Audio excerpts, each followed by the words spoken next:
This is the story of a 30-year search by U.S. intelligence agencies to perfect mind control. Some of those engaged in that search have agreed to talk about it for the first time. One said, "I think every last one of us felt sorry to attempt this kind of thing. We knew we were crossing the line." The search would be endless. From brothels, an agent says, we learned a lot about human nature in the bedroom, to the mystical rites of a magical mushroom ceremony performed by an Indian shaman, to a Spanish bull ring. The bull has had electrodes implanted in the brain and is controlled by a scientist. There would be victims.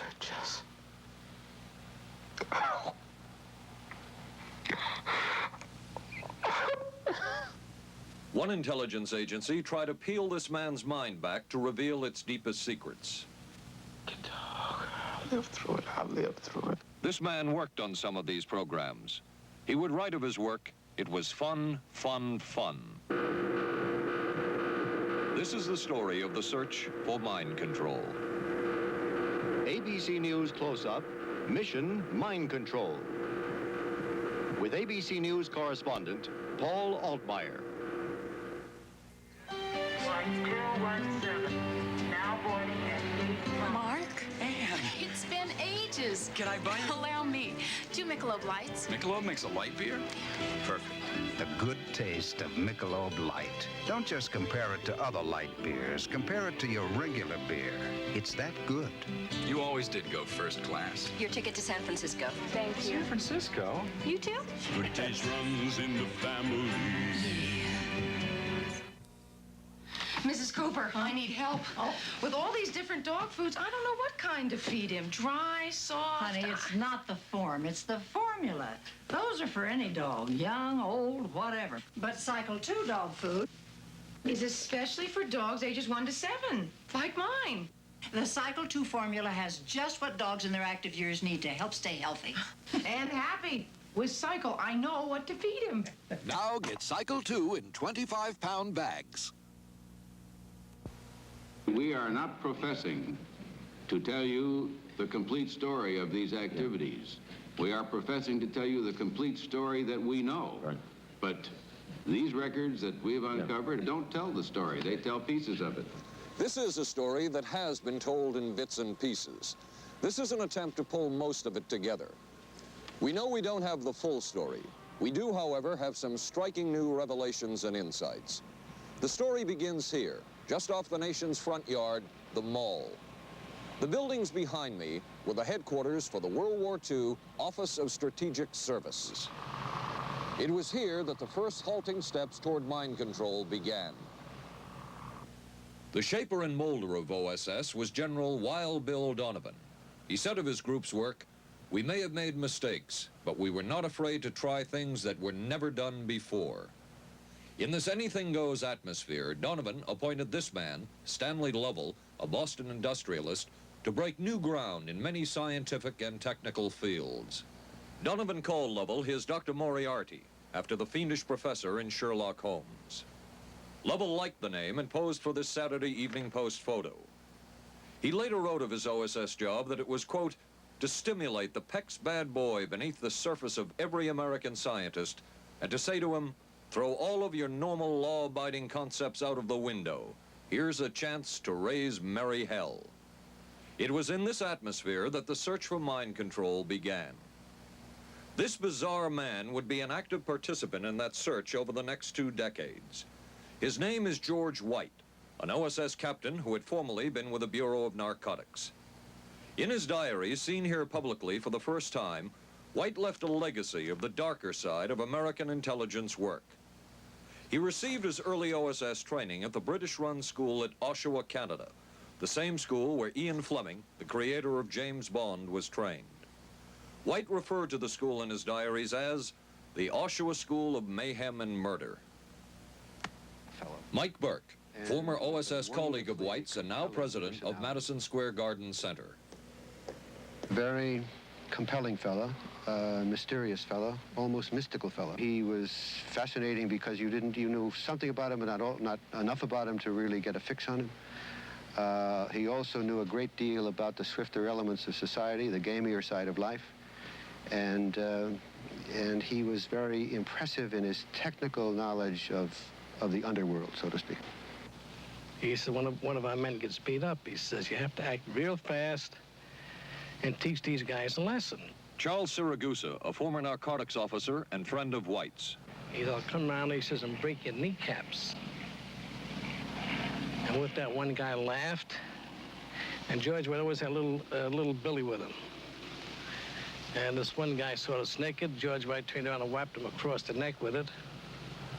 Then he picked up a pool stick and started beating everybody up. He made his point. And he made his point. George White was not a man of understatement or subtleties. His boss at OSS, Stanley Lovell, referred to him as deadly and dedicated. In this note from White's diaries, it says, call Lovell regarding TD. TD was a rather transparent cover for Truth Drug. George White worked with the Truth Drug Committee here at St. Elizabeth's Hospital in the nation's capital. They experimented with mescaline, scopolamine, and marijuana on unwitting victims. The committee soon learned there was no easy panacea, no truth drug at this stage. But White and later colleagues would not stop trying. The goal remained the same. As this 1952 CIA memo says, the aim is controlling an individual to the point where he will do our bidding against his will, and even against such fundamental laws of nature as self-preservation. But it was a discovery here in Basel, Switzerland, at Sandoz Laboratories by Dr. Albert Hoffman that led the intelligence agencies of America to believe that they had found the panacea.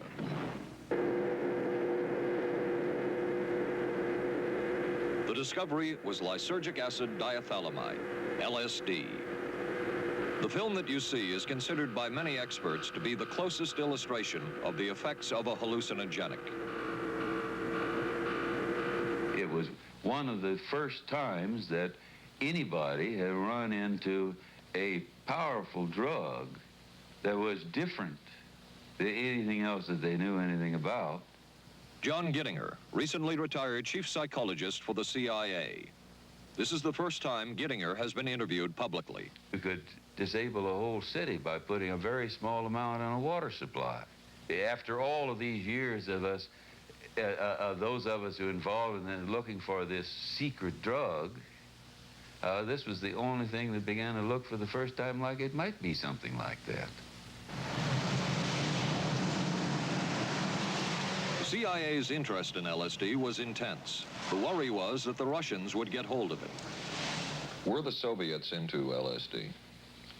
I'm going to have to say I'm sure they were, but if you ask me to prove it, I've never seen any direct proof of it. But at one point, intelligence information received from Switzerland said that Sandoz Laboratories was about to put 100 million doses of LSD on the open market. And it caused enough concern within the agency that the United States was prepared to buy the entire supply.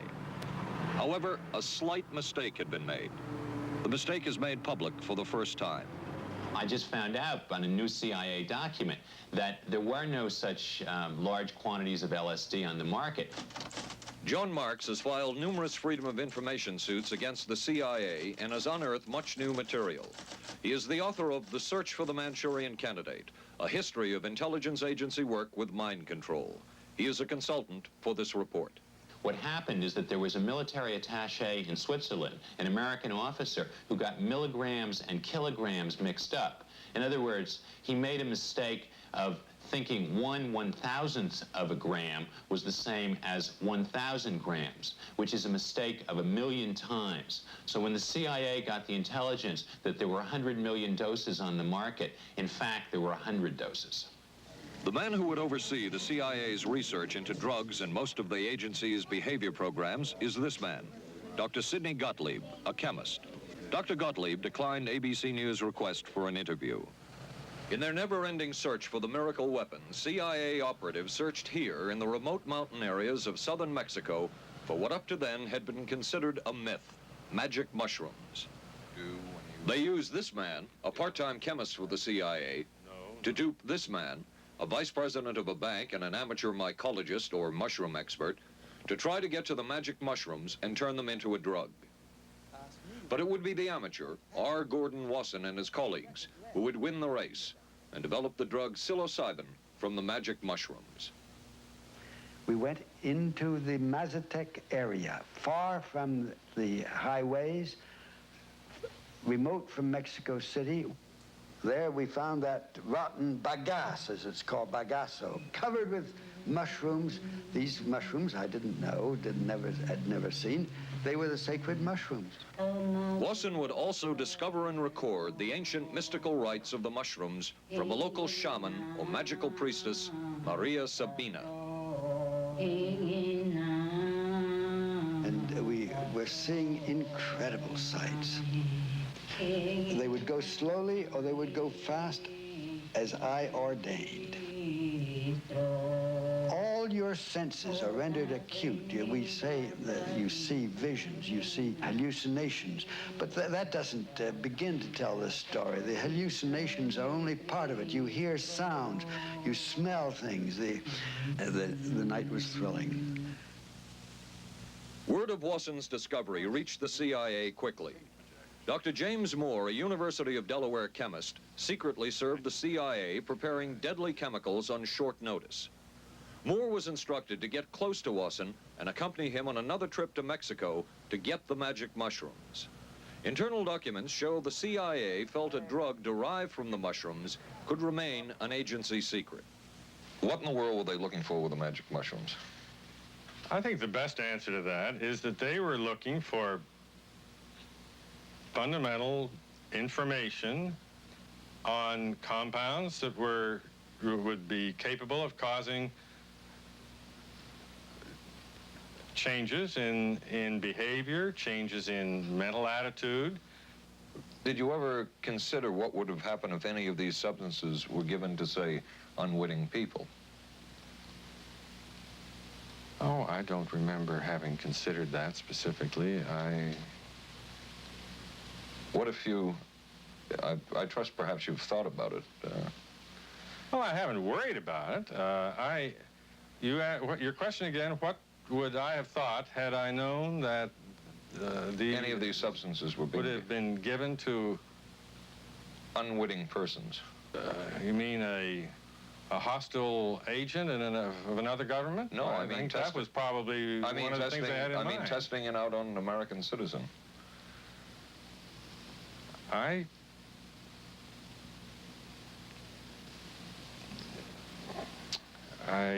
guess I must seem very, very cold-blooded about this, but I don't recall ever having been very much preoccupied with that issue. But many drugs were tested in this way. A decision was made at the highest levels of the CIA to do testing on unwitting Americans. As one CIA document says, such testing would be operationally realistic. A former CIA official who worked on these programs describes for the first time how the decision was made. He did not wish to be filmed or recorded. Thus his remarks are read by someone else. I think every last one of us felt sorry to attempt this kind of thing.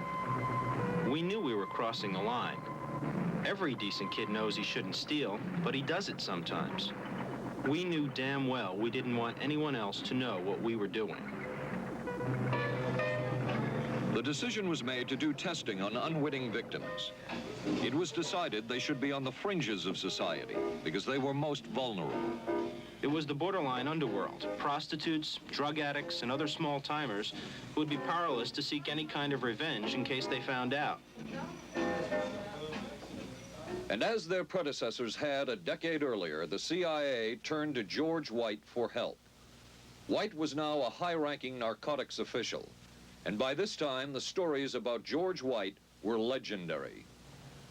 So the waiter says, "You may help you, monsieur?" And George White was busy talking with me. I paid no attention to the waiter, so the waiter tapped him on the shoulder, says, "May I help you, monsieur?" George White turned around, whipped his gun out, and stuck it in the guy's face like this in this crowded restaurant. George White did not mind bending the law, and he knew the street well. He was the ideal choice for what the CIA had in mind.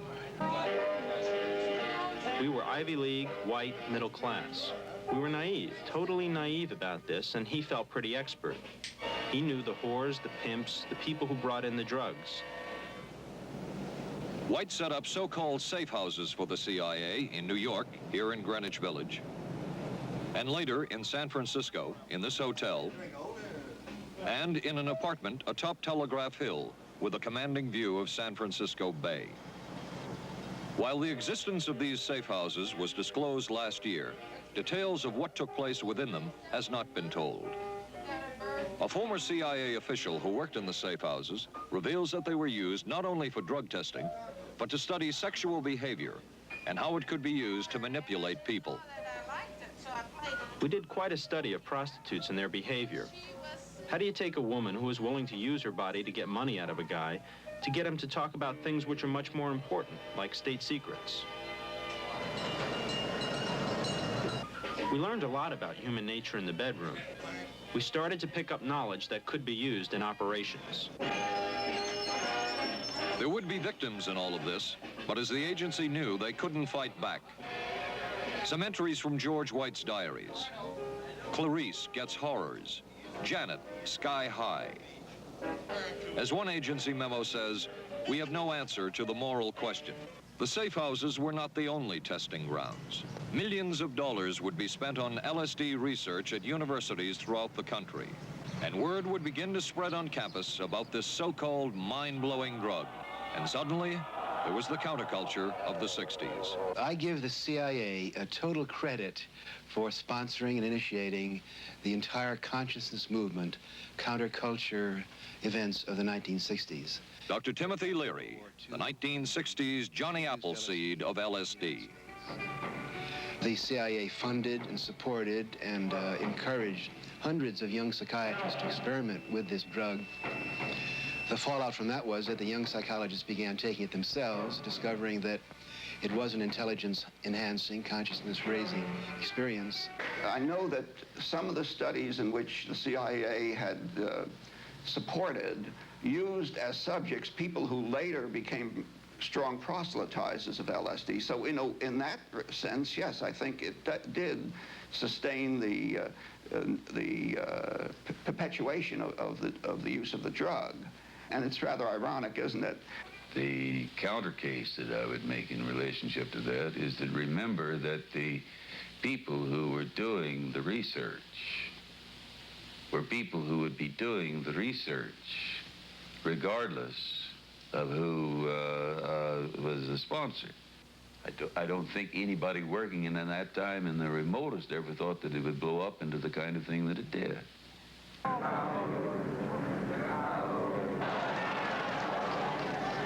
History will judge the role of the CIA and other intelligence agencies in unwittingly contributing to the counterculture of the 60s through their intense interest in LSD and other hallucinogenics. But for the moment, at least, the argument can be made that the CIA helped usher in the age of Aquarius.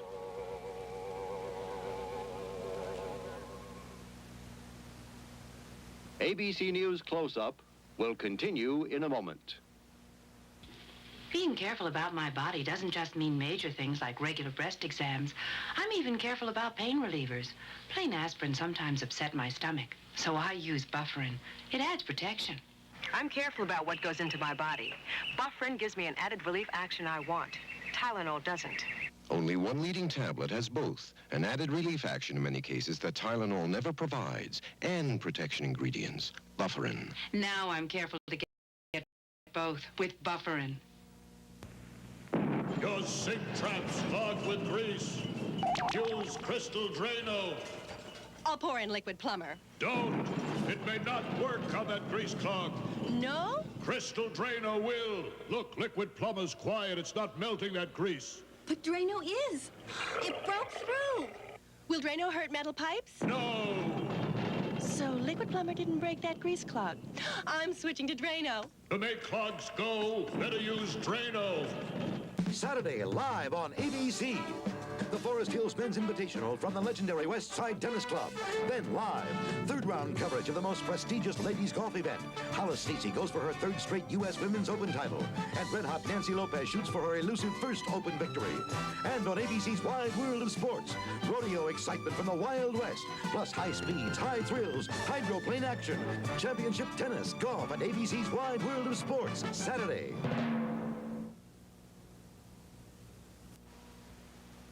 Wednesday on 8 is Enough. We got the buggy fever. The Bradford girls go disco crazy. Hey, hiya, hun. What do you say we get, down? And the summer's off to a red-hot start. And Charlie's Angels play the horses. I want to be a jockey. But end up in a dead heat with death. Then, the ghost of Jack the Ripper haunts the back streets of Vegas.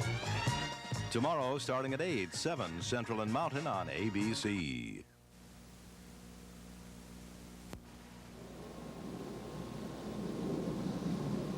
Covering a span of history such as we are in this report, one can get sidetracked by the so-called glamour and mystery of espionage work or by the exotic qualities of some drugs. But what you can't lose sight of is what all of this would mean in terms of individual human beings. There would be deaths, there would be long-lasting and harmful effects. The best-known case is that of this man, Frank Olson, a chemist employed by the Army Chemical Corps, who in 1953 was slipped LSD unknowingly at a meeting with CIA officials. Shortly after that, Olson went into severe depression. He ended his life at this New York hotel by diving through a shaded closed window in his 10th floor room. Frank Olson was the first known fatality in the CIA's LSD program. Olson left behind a widow, Alice, and 3 children, but it would be years before they learned the real story of his death. Shortly after his suicide, Alice Olson was visited by Dr. Sidney Gottlieb, the man who had administered the drug, and by Robert Lashbrook, his deputy, who was the last person with Frank Olson the night of his death. It was probably to check me out and see whether I was handling myself and handling the situation, whether I was hysterical. And I'm sure they left the house feeling ever so much better because I had been gracious and hospitable to them, so that I must have played right into their hand and made them feel fine. 23 years later, how did you feel about that meeting? My anger was unbelievable at how I had been duped for this length of time, and the anguish which was unnecessary. Anyone who knew during all of those years never told Alice Olson the real story of her husband's death. She would discover it by accident more than 2 decades later. In essence, it was a 22-year-long cover-up. Lyman Kirkpatrick was Inspector General of the CIA at the time of Frank Olson's death. But had not the Olson case occurred within the secret confines of the CIA, would not this case have been a prosecutable case? Perhaps manslaughter? I would think definitely prosecutable, and certainly from the point of view of of Mr. Olson, why it should probably have been actionable. Frank Olson's suicide slowed down the CIA's testing of LSD and other drugs, but only momentarily. The CIA was not the only government agency interested in the possibilities LSD and other drugs presented for mind control. The Army Chemical Corps first started working with the CIA and then branched off on its own. It too tested drugs on unwitting victims, and a death would result. The case of this man, Harold Blower, a tennis pro, seen here with his daughter Elizabeth, is well known. In 1953, Blower was a private patient at the New York State Psychiatric Institute. He was given 5 injections of a mescaline derivative that was being tested secretly for the Army Chemical Corps. With the 5th injection, Harold Blower died. As with the Olson case, a 22-year cover-up followed, until finally the Army admitted the real details of Blower's death. Since the initial news stories of Harold Blower's death, close to 5,000 documents, previously classified, have been released by the Army and obtained by ABC News. They provide valuable insight into Army activities at the time of Blower's death and where the Army went from there with their own drug testing program. From a previously classified deposition of Dr. James Thornwell, who administered the mescaline derivative. On the purpose of the drug testing, to produce symptoms similar to those that you see in schizophrenia. On how much the patient knew about all this. We didn't delineate all the possibilities of what might happen because then you contaminate your experiment. Cattell then relates that he never even knew what drug he had given Harold Blauer because of the secrecy of the Army experiments. We didn't know whether it was dog piss. This was secret. This was a secret. We weren't in on it. We asked Blauer's daughter Elizabeth for her reaction. What? How can anybody react to that? I mean, that is so far from what you'd expect from a human being, never mind a doctor, never mind a professional specialist who's supposed to care about people's minds. It's unbelievable. A suit filed by Elizabeth Barrett against the Army Chemical Corps is now pending in federal court. Other Army experiments continued on mental patients around the country. Work done at the Tulane Medical Center in New Orleans involved several drugs, hallucinogenics, and electrodes implanted in the brain. The chief researcher was Dr. Russell Monroe, now head of the psychiatry department at the University of Maryland. These are various progress reports written by Dr. Monroe and recently obtained by ABC News. From one of the progress reports, a report of a woman who had electrodes implanted in the brain and was then given LSD and other drugs. She became agitated, cried, lapsed into a trance-like state.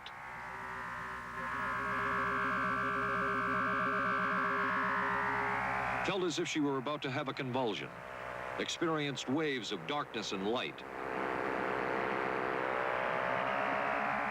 had bizarre sensations in her neck and legs, said somebody was trying to manipulate her body. At this point, Dr. Monroe wrote that the woman was obviously having paranoid ideas. As a layperson, perhaps you can enlighten me. What therapeutic effect would the type of experiment that I just described have on a patient? Well, the therapeutic effect would be indirect. Was this patient aware that she was being given LSD? Yes, I mean, they were told that they would be given some medication, and they specifically LSD? Well, we told them, I don't think that they would have even known what LSD was then at the time. They were told that they were going to they would be given some medications which might make them feel worse. Dr. Monroe, what do you think the Army Chemical Corps was looking for in all of this testing? They were looking for an incapacitating agent, an agent that would not harm the person permanently, but would incapacitate them temporarily. That seemed like a humanistic way to wage a war, if war is necessary. When James Thornwell was given LSD by Army intelligence in 1961, this time it was no experiment. This time, the express purpose was to peel back Thornwell's brain to bear any secret within it. This time, the Army had gone operational. Thornwell, as reported on ABC last January, was an Army private stationed in Orléans, France. Classified documents were missing from his unit. Thornwell became a suspect. His 2.5-month interrogation included administration of sodium pentothal, hypnosis, isolation, and deprivation of sleep. Army documents obtained by ABC News refer to this interrogation as conventional. Despite the severe questioning, Army intelligence was getting nowhere with Thornwell, and it was decided to slip him LSD. For 16 years, Thornwell never knew what had hit him. Tell me about the acid. I'd rather not. It's a bad trip. It's a bad trip. That was a bad trip. The pain was so excruciating. Felt like somebody was sticking me with 1,000,000 pins. You know, just everywhere. Oh, it just... Oh.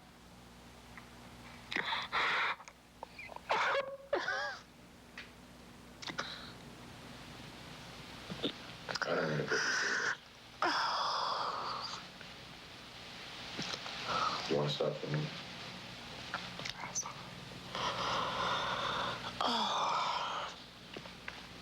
I walked around. What's up?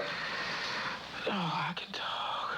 I'll live through it. I'll live through it. I'll live through it. No charges were ever brought by the Army against Thornwell. He was discharged for psychological disorders. But an Army psychiatric evaluation of Thornwell obtained by ABC News, one which was done prior to Thornwell having been given LSD, says of him, fairly cooperative, oriented, alert, and gave no evidence of psychosis or depression. From the Army's point of view, this type of LSD interrogation was a success. Other documents refer to the exploitability of interrogation subjects, cracking them, keeping them off balance mentally, and providing an economical, speedy, and productive aid to interrogation. From James Thornwell's point of view, it was no success. Thornwell still has serious problems. He's run through 2 marriages. He maintains he can't hold a job, can't concentrate, has nightmares, and feels socially and emotionally isolated. Last fall, Thornwell filed suit against the government in federal court. In a moment, we will examine the closest experimentation to brainwashing that we have uncovered.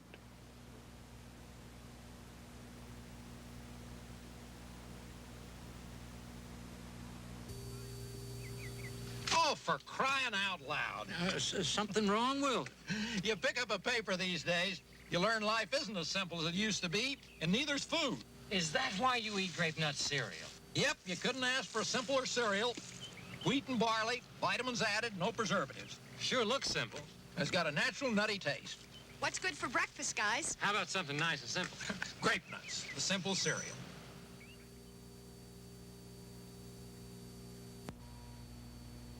Maxwell House's coffee you can count on. Maxwell House, good to the last drop. Maxwell House is good every time. Maxwell House is good coffee. Good to the last drop. Maxwell House. Maxwell House, coffee you can count on. Always smells good, always tastes good. Always good to the last drop. Maxwell House is good news. Good to the last drop. Maxwell House. ABC News Close-Up will continue in a moment. Special baseball. The Yankees take on the Angels Friday night on ABC. This is a heavy-duty stick-up, and this is a good place for it. New heavy-duty stick-ups from Airwick for small places with big odors. This is David Shoemaker in the news at this hour. District police have charged a young Northeast woman with the weekend kidnapping of that day-old baby. Sources say the woman was pregnant and afraid she'd lost her own child in the accident, and that's what motivated the kidnapping.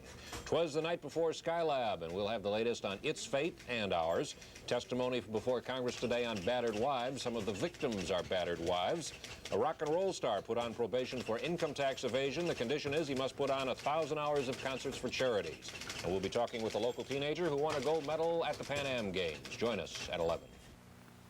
Reach for the sun. Hello, sunshine. Reach for the sun. Hello, sunshine. Hello, Mountain Dew. Nothing else tastes or feels quite like Mountain Dew, or goes down as smooth like a soft breeze on a lazy afternoon. Reach for the sun. Reach for Mountain Dew.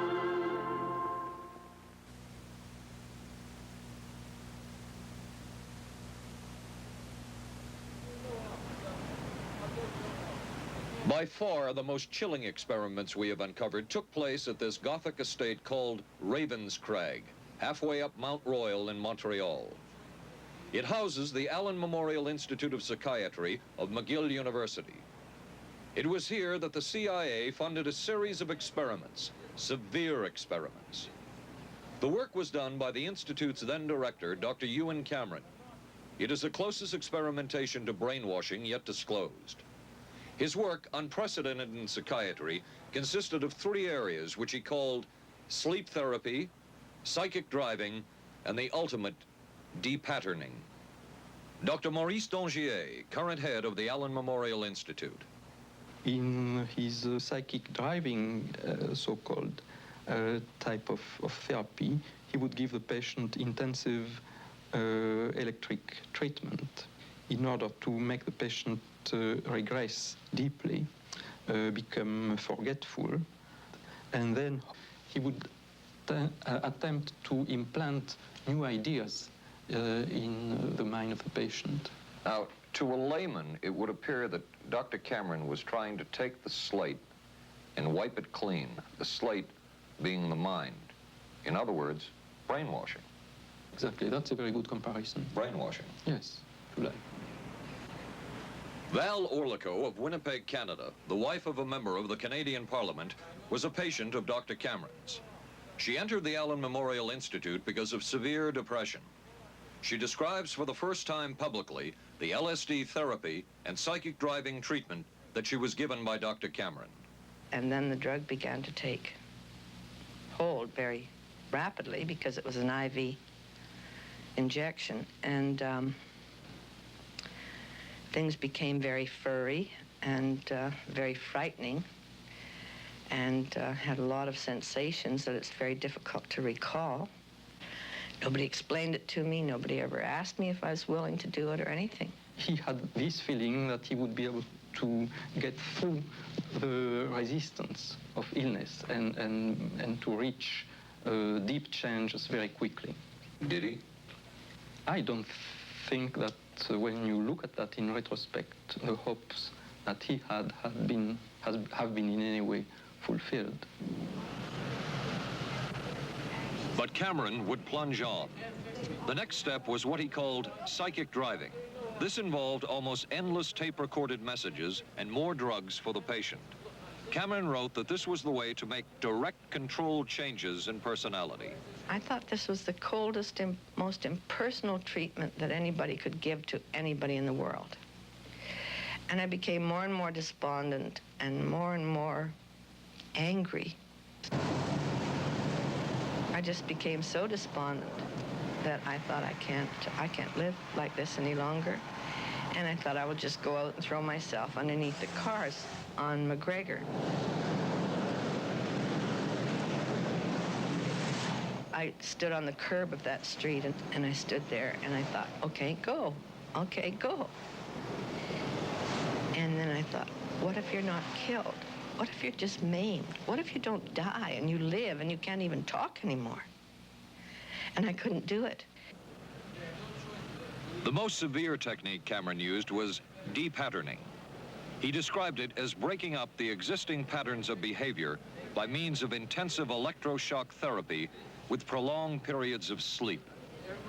He carried out these experiments in something he called the sleep rooms. People in there were like babies. They cried and they were very disoriented. And we were very afraid of the sleep room. We used to walk very carefully against the side of the corridor that was opposite the sleep room with our backs to the wall when we'd go by. Cameron used this combined sleep electroshock treatment on patients as long as 30 days. One patient he kept asleep for 65 days. Cameron retired, and his successor, Dr. Robert Cleghorn, ordered a follow-up study on the patients treated with Cameron's de-patterning method. It showed that it was no more beneficial in its result than the use of more conservative methods. But the follow-up study showed that 60% of those who had been de-patterned still had amnesia for periods of anywhere from 6 months to 10 years. That's quite a memory loss, isn't it?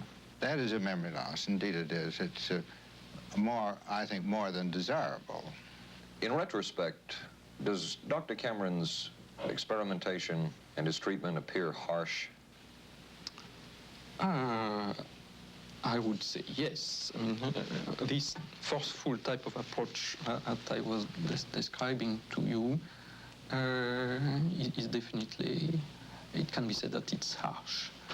I wouldn't call it harsh. I would say it was harder on the staff than it was on the patients, because these people had to be fed and they had to be cared for and they had to be given sufficient fluid and food and toileted and so on and so forth. It was a very difficult thing for the staff to follow these patients properly and see that they did well. Well, I'm glad he was concerned for the staff. But damn it all, I wouldn't. I could have maybe had a different kind of life. And that makes me angry and sad, and I don't know how to explain how I feel, really. I just.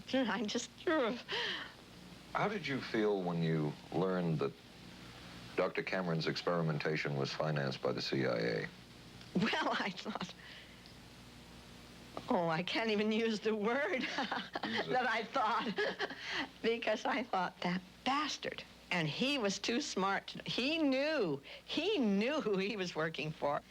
And, excuse me, but I just, I just can't, sometimes I can't believe it, and yet I know it's true. If you had the opportunity to say something to the people at the Central Intelligence Agency who financed this study, what would you say? I realize the CIA is a very important organization, and they have a very important job to do. But God, it surely doesn't have to be done on people who are totally incapable of knowing what's happening or having any defense against it. And I can't imagine the mentality of people who would do this. I just can't.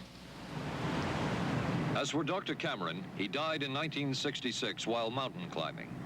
A colleague wrote of Cameron, "For him, the ends justified the means. And when one is dealing with the waste of human potential, it is easy to adopt this stance." Dr. Cameron seemed ideally suited for what the CIA had in mind.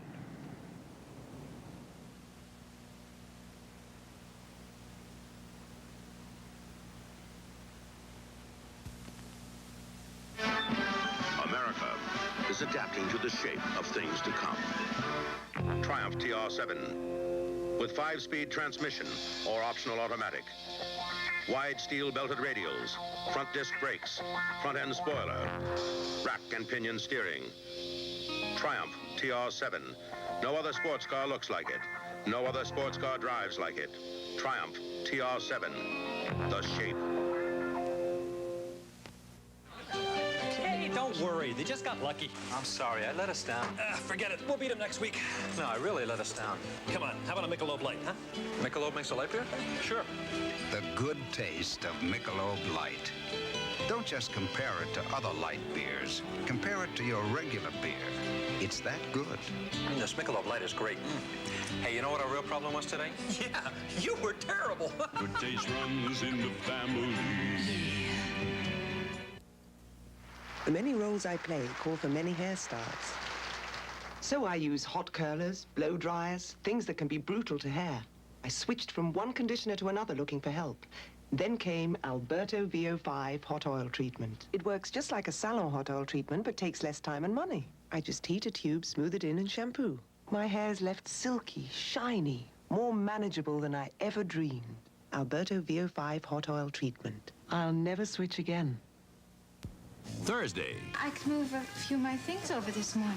There's a scandal in the 12th when Wojo gets a roommate. Hi. In a Barney Miller special. I'm a prisoner of my biological urges. Sorry to hear that. Then authorities say this Texas motorcycle gang murdered a federal judge. People are always scared of something they don't understand, and they don't understand us, so they're scared. Geraldo Rivera investigates dope, death, and the banditos on 2020. Thursday, starting at 9, 8 Central and Mountain on ABC. It was the Cold War, and especially the trial of Joseph Cardinal Mindszenty, who was forced to testify in a Hungarian court that he was a spy. And then later, the Korean War, with the coerced and mainly fraudulent confessions of American servicemen. My information took place on the... that would spark intense interest in intelligence circles about brainwashing. The CIA secretly commissioned a study of communist brainwashing methods at the Cornell University Medical Center. A leader of that study was Dr. Lawrence Hinkle. He explains first the Russian method of controlling and breaking a person. Absolutely isolated from everyone else, with one man whose job it is to get you to write the extent to which you are a criminal. In this setting, you can get people to do most anything, do you see? Because you don't have to lay a hand on them. And by the time you get through and you go up before the judge, the fellow says, "Were you a spy?" He says, "Yes, I was a spy." The Chinese never really had this kind of a state police system. They would get him in, and all this fellow does is ask you to write, rewrite, and talk to him about your whole life. Graduated from pilot training in 1949. While the purpose of the study was to find out about communist brainwashing techniques, CIA documents show that the agency was interested in developing mind control methods of its own to precondition and control Chinese living in this country to be sent back to their homeland as CIA agents. What do you think they were looking for? Well, I think they weren't looking for agents or anything like that. Yet the agency's perception of the work you were doing, in CIA documents we have examined, it says that the project that was being done here, they intended to use everything learned about the new agents to induce them to, quote, to perform acts of a complex, purposeful nature. Yeah, but that was never done. The effects of which may be out of keeping with the individual's previous behavior. That behavior. sort of thing was never done. Those people were not, that was, when they first came here, the first people they sent up to see us, you see, were operational type people from the CIA with some rather wild ideas. Okay, this is their perception of it, if I could just continue. No, it wasn't their perception of it either. No, it wasn't. Dangerous to his being, contrary to any previous consciously expressed intentions and interests, contrary to the good of the individual, and subversive to the goals for which he is consciously working. I understand all this talk. But the situation was, you see, those things were never done because of wise people on both sides. We were not able to do this nor interested in it. They were, though. Some of the low-level people were, but the high-level people were not, to tell you the truth. But documents clearly show that the CIA was attempting to develop agents over whom they had as much control as possible. Agents who would perform tasks contrary to their own good. Normally conditioned American who's been trained to kill and then to have no memory of having killed. His brain has not only been washed, as they say, it has been dry cleaned.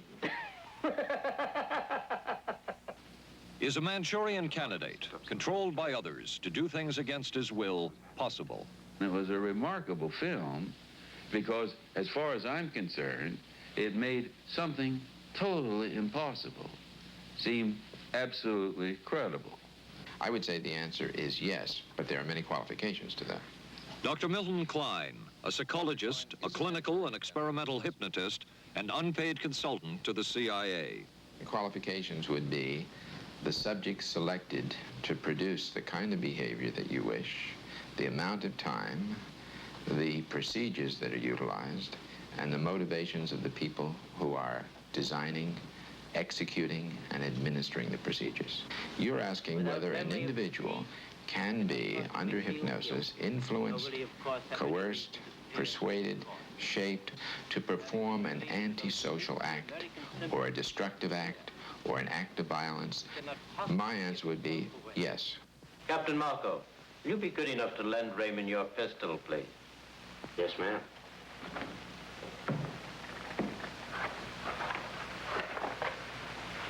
Thanks, Ben. Sure, kid.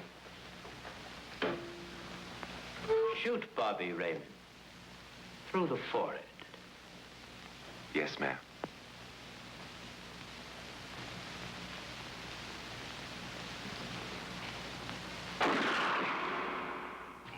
How valuable a tool can hypnosis be in the intelligence field? None whatsoever.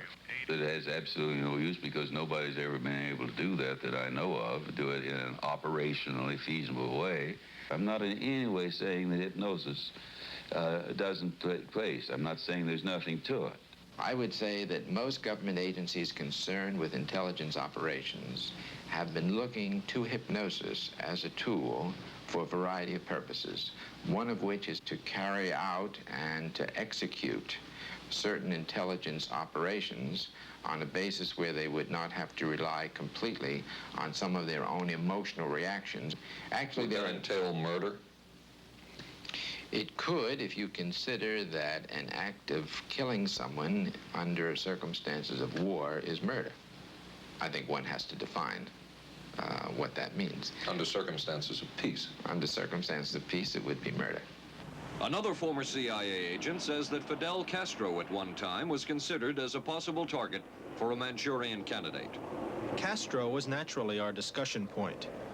Could you get somebody gung-ho enough that they would go in and get him? But if you have 100% control of a guy, you have 100% dependency. If something happens and you haven't programmed it in, you've got a problem. So in the end, it was decided that a Manchurian candidate was not feasible. But the search for mind control continued. But could the mind be controlled? Perhaps not. But is human behavior predictable? In this area, the CIA did make a significant breakthrough. A personality assessment system designed by the agency's chief psychologist, John Gittinger.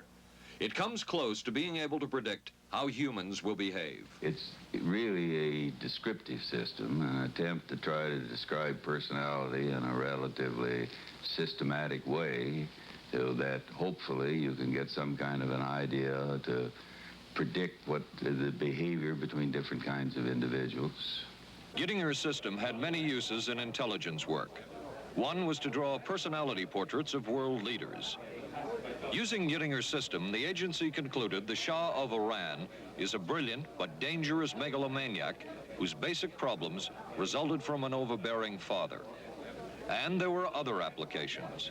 Your assessment staff played a key role in helping other governments pick their police intelligence agencies, including, we've learned, the Korean CIA, Uruguayan National Police. Can you tell us about this? No. Author John Marks. The former #2 CIA man in Uruguay told me how in 1966, John Gittinger and an assistant traveled down to Uruguay and gave the tests in order to select members of the Uruguayan intelligence service. A psychologist who used to work for the CIA told me in 1961 he personally traveled to South Korea as part of an American CIA effort to set up the Korean CIA and to give the personality tests to candidates for the Korean CIA to choose the best man for their secret police. But one of the basic functions of Gittinger's system was finding the vulnerabilities of an agent, a double agent, or a potential agent. In its applicability to intelligence work, isn't the PAS system looking for a person's soft spot? Well, of course, the answer to that is yes, but I hasten to say soft spot. This is what I consider a negative word. Of the hundreds of behavioral projects undertaken by the CIA, Gittinger's appears to have been one of the more successful and more conventional. Other experiments were not as conventional. Neurophysicist Dr. Jose Delgado was financed by the Office of Naval Research. In this experiment, the bull is sedated. Electrodes are implanted in its brain. Delgado transmits an electronic impulse to the center of the bull's brain. Delgado has remote control of the animal.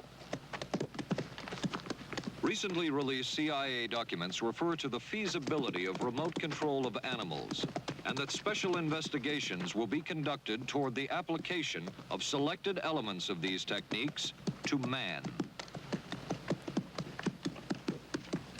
Other areas were examined through the 60s and 70s. Brain surgery, psychosurgery, creation of amnesia, parapsychology, manipulation of genes.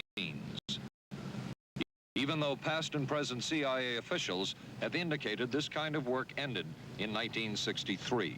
Whole truth, nothing but... And one of those who took part in these programs. Thank you, sir. In 1977, the Senate subcommittee heard testimony from many of them, but the testimony was not that revealing. According to one of them, they agreed amongst themselves to keep the inquiry within bounds that would satisfy the committee. Former narcotics officer Charles Siragusa says that he was asked to limit his testimony by the man he reported to at the CIA. He wanted me not to say anything. To perjure yourself. That's right. Well, either that, I'd have to perjure myself or take the Fifth Amendment. And I'm not about to take the Fifth Amendment for anybody. Okay. Former CIA chemist Robert Lashbrook testified he had no first-hand knowledge of the agency-run safe houses when, in fact, he supervised one of them. There was very little. And according to George White's diaries, was at a safe house when White conducted what he called an LSD surprise experiment. Dr. Sidney Gottlieb, whom we recently filmed near his California home, oversaw many of the CIA behavioral programs. He retired in 1973 and destroyed the records of this work. In sort of a valedictory letter, Dr. Gottlieb wrote that he and his colleagues had been able to maintain contact with the leading edge of developments in the field of biological and chemical control of human behavior. Dr. Gottlieb also testified before the Senate subcommittee, but from an anteroom where he could not be filmed because of what his lawyer termed health and cardiac problems. Dr. Gottlieb declined ABC News' request for an interview. And what of George White, the man who helped the agency in so many of its programs? He would retire here to Stinson Beach, California. And shortly before his death, he wrote to his boss at the CIA, Dr. Sidney Gottlieb, and summed up his career by saying, "It was fun, fun, fun. Where else could a red-blooded American boy lie, kill, and cheat, steal, deceive, rape, and pillage with the sanction and blessing of the All-Highest?" Has mind control been achieved? From all of the available evidence, it appears doubtful. The human will has prevailed up to this point. But as we have seen, work is continuing in this field, work that we still don't know very much about. How deeply are the Russians and other dictatorships into all of this? We really can't say, and the CIA is reluctant to give out information about it. But the basic question remains, what place does all of this have within a democracy? One final point should be made. As one of the persons who worked on these programs told us, we are very capable, conscientious, and very dedicated scientists working for our country. Their work speaks for itself. This is Paul Altmeyer for ABC News. Good night. Here's a great idea. Potato peeler? Nope.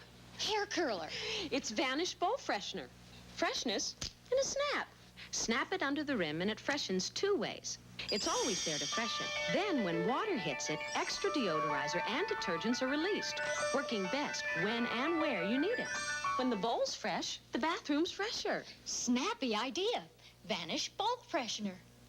Vanish for a cleaner bowl and a fresher bathroom. What do doctors recommend for pain today? This report shows doctors' #1 choice is the pain reliever in Anacin. 5 million recommendations last year for pain of headache, backache, minor arthritis, and muscle ache.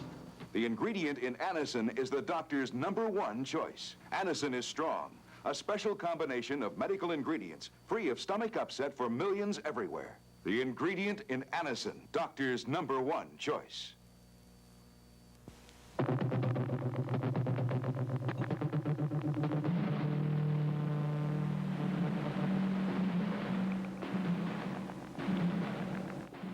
Stay tuned for local news next. Then live from the Johnson Space Center in Houston, ABC News will track the approach of Skylab as it nears re-entry. Skylab, the final hours. Right after Twiggy and Dirk Benedict of Battlestar Galactica star in I Want Her Dead on the Tuesday Movie of the Week, tonight on ABC.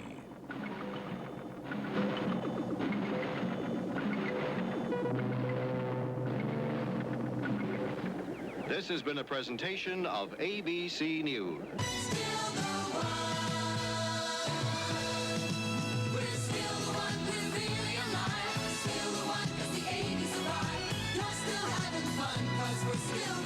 Still the one, ABC.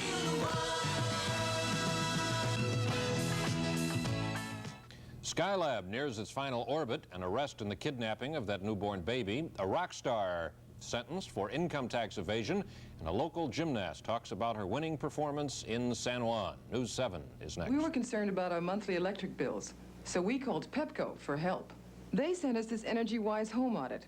Just take a few simple measurements and answer the questions. Then mail them back to Pepco. Then Pepco will, free of charge, analyze your home's energy use and send you back a list of recommended changes to help you save money on your bills. Write today for Pepco's energy-wise home audit to help